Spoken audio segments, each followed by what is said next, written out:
Hello, I'm Jay Ball, CEO of Flowtech Group, and today I am interviewing on the couch Saleem Loan, who has been with us for nearly 3 years and in the industry for nearly 13 years selling IT and comms. He is a father of 3, a die-hard Arsenal fan, and if you haven't seen him on LinkedIn, I would be surprised because he's got over 20,000 connections and a regular poster of his photos nearly every day of new partners that he's working with. So Saleem, it's a real pleasure to have you on the sofa today for our viewers to get to know you and really understand what makes you tick. So just to start off with the first question, tell me about you, your role, and what makes you tick. Thank you, Jay, and thank you for the invite and great to be here. So I'm Saleem. As per the introduction, I'm a new business development manager, and my role is to go out and about across the UK to meet with new partners to provide them with IT and telecommunication solutions. Awesome. And Saleem, you've been a top performer in Flowtech for pretty much nearly every month, okay? And so you are a natural top performer. You've been a top performer in previous roles. What I'd love to know is, what is driving you to consistently be a top performer every month? For me, it's my looking up to my father from a young age.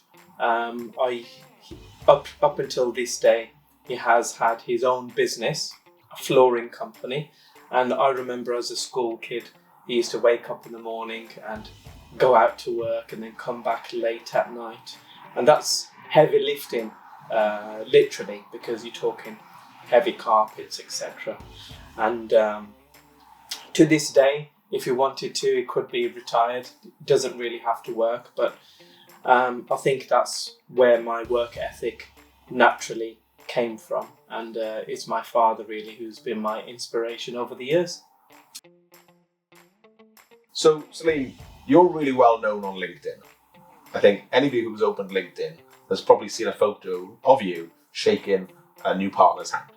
You're up and down the country. I sign off your mileage. I know what the sort of mileage you do every day is.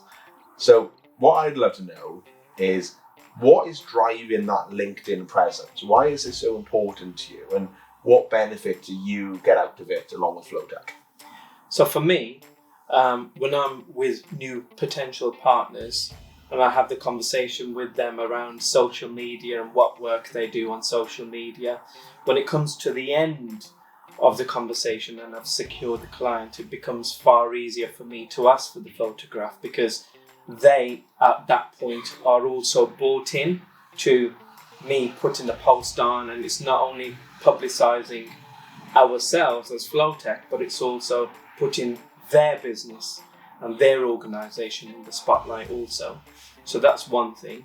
But by being consistent on LinkedIn and posting regularly, it naturally has built up my portfolio and profile over the years. So in return, what I tend to find is that occasionally I'll receive the odd phone call or message from a potential new partner to invite me into their business to have a look at their IT and telecommunications. So for me, it's well worth it. Nice. And I think that I've seen lots of people go on LinkedIn and they think, put a post out, maybe do one next week, maybe the week after. They don't get any new sign-ups off clients or any business from it, and then they stop, right? And I've seen that time and time again, seen it over the years. But would you agree then that for long-term success, it's all about consistency, it's about persistence, it's about, making sure that you're putting that message out there continuously. So I'm assuming you're always at the top of their feeds. Yeah, and to be honest, I actually look at it in a reverse way. So I'm not actually putting posts up on LinkedIn to get business. It's more so to build my profile and my brand awareness, because quite often when our new business team are hitting the phones, booking appointments, I will notice that the prospective partner who I'm going out to see has viewed me on LinkedIn. So naturally they will see the business that I've won, the organisation that we're partnered with, and it gives them confidence as well. And in return, I tend to receive the odd phone call or a message to say, Saleem, come and have a chat with us, see what you can do for us. Yeah, look, I like to be testament, right? Because I think I've been in the car with you a number of times where your phone rings. It's a business you've never spoken to, and they've either been referred to you, they've seen you on LinkedIn, or they've contacted you. And I think clearly that's why you moved into the new business sales team, because one of your top allowances really is signing up new partners, and the amount you've signed up this year is pretty incredible. I think you actually won highest top new partners last year in 2024, I believe, as well. Yeah, and not only myself but the team, we're going from strength to strength. But for as long as that buzz and the desire is there, that alarm will still be going off at 5 o'clock every morning. Yeah, and look, I've always thought I'm a bit of a hard worker. I'm up at 5 o'clock at the same time as you, right? We're often in communication, I think about 5:10, about some deal that you're working on or some proposal you're going out with and you need help on it. So there's not many people I've met that work as hard as me or have the same work ethic. So, hats off to you on that one. Brilliant. I mean, one thing that we're always up against in sales is time. And if you naturally are doing something what you enjoy, you don't see it as a job. I see my role more of a hobby, if you like. So waking up early, working late, to me, it just comes fairly natural and quite easy. Nice. And I know one of your fundamental rules that you live and breathe by is you'll always do your admin when businesses are closed.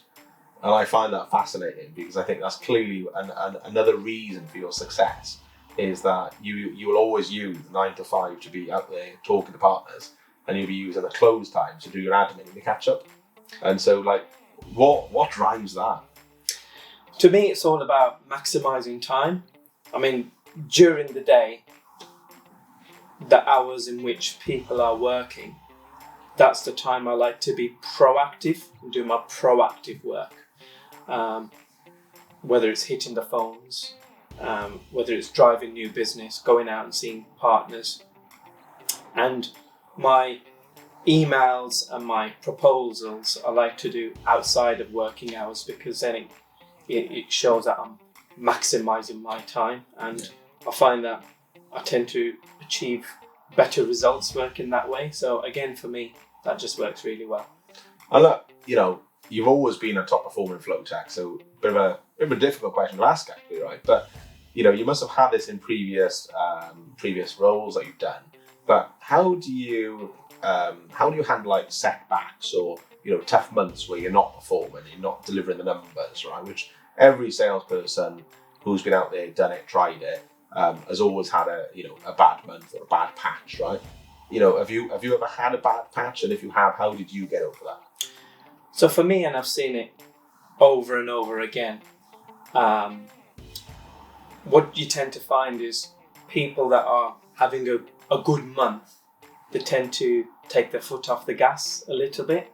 Whereas with myself, the formula that I live and breathe by is when you are having a good month, that's a month to work even harder.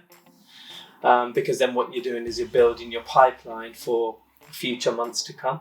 Nice. And naturally, that usually means that you'll end up having good months.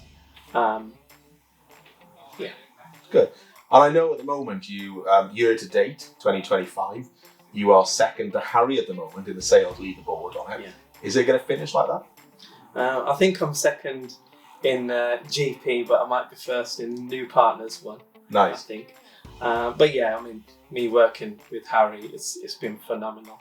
My aim isn't always to, it's naturally I want to work as hard as I can, but what drives me isn't competition, being in competition with anybody else, is that will and desire to just work hard for myself.